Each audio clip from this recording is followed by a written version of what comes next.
Hello friends, আজ আমি আপনাদের সাথে শেয়ার করব আমি কিভাবে পরোটা বানাই তার রেসিপি।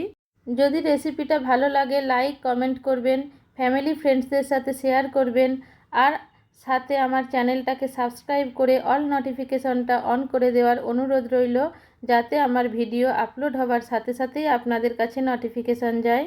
আসুন শুরু করা যাক আজকের রেসিপি। ফার্স্ট একটা মিক্সিং বাউলের মধ্যে 1 কাপ ময়দা নিয়ে নেব। এর সাথেই দিয়ে দেব অল্প একটু লবণ আর অল্প একটু চিনি, আর এর সাথেই অল্প একটু কুকিং সোডা দিয়ে সমস্ত ড্রাই ইনগ্রিডিয়েন্টসগুলো ভালো করে মিশিয়ে নিতে হবে। ড্রাই ইনগ্রিডিয়েন্টসগুলো ভালো করে মিশিয়ে নেবার পরে এতে 1 টেবিল স্পুনের মতো রিফাইন্ড অয়েল দিয়ে ভালো করে মিশিয়ে নিতে হবে। খুব ভালোভাবে মিক্স করে নিয়েছি। এখন এর মধ্যে অল্প অল্প করে হালকা গরম জল দিয়ে মিক্স করে নিতে হবে।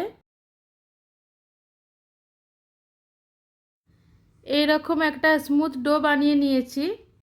এখন এটাকে ঢাকা দিয়ে আধ ঘন্টার জন্য রেস্টে রাখতে হবে।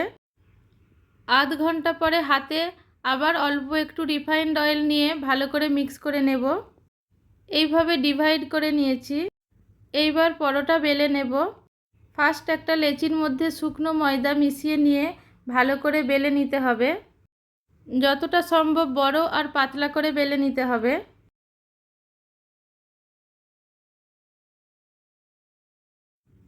এইভাবে বেলে নিয়েছি। এইবার এর উপর অল্প একটু রিফাইন্ড অয়েল দিয়ে পুরোটা গ্রিজ করে নেব। অয়েলটা ভালো করে গ্রিজ করে নেওয়ার পর এইভাবে চারদিক থেকে ফোল্ড করে নিতে হবে। এইভাবে ফোল্ড করে নিয়েছি। এবার এর 4 সাইড দিয়ে মুখটাকে এইভাবে সিল করে নিতে হবে। সেম প্রসেসে বাকি সবগুলোকেও বানিয়ে নেব। ফ্রেন্ডস, যদি রেসিপিটা ভালো লাগে লাইক কমেন্ট করবেন, ফ্যামিলি ফ্রেন্ডসদের সাথে শেয়ার করবেন, আর সাথে আমার চ্যানেলটাকে সাবস্ক্রাইব করে অল নোটিফিকেশনটা অন করে দেওয়ার অনুরোধ রইল, যাতে আমার ভিডিও আপলোড হবার সাথে সাথেই আপনাদের কাছে নোটিফিকেশন যায়।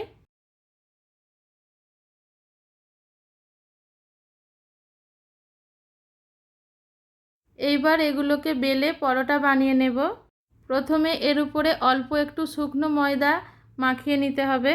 এইবার এটাকে এইভাবে হালকা হাতে বেলে নিতে হবে।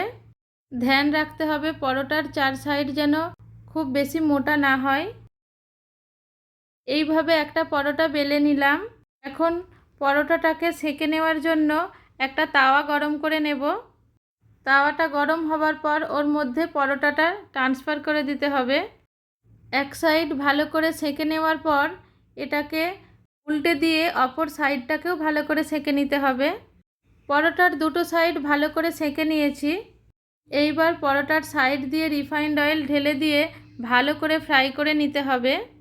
এক সাইড ফ্রাই হয়ে যাবার পর পরোটাটাকে উল্টে দিয়ে অপর সাইডটাকেও ভালো করে ফ্রাই করে নেব।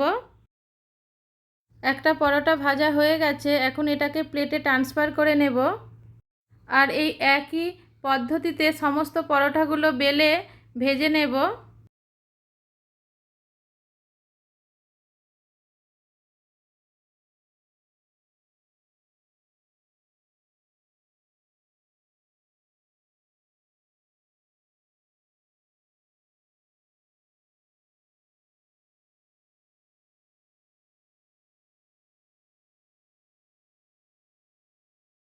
সব পরোটাগুলো ফ্রাই করে নিয়েছি।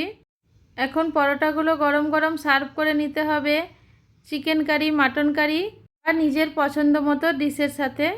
বানিয়ে নিয়েছি খুবই সুস্বাদু পরোটা। আজকের মতো এখানেই শেষ। আবার ফিরে আসছি অন্য কোনো রেসিপির সাথে। ততক্ষণের জন্য bye, take care, thank you.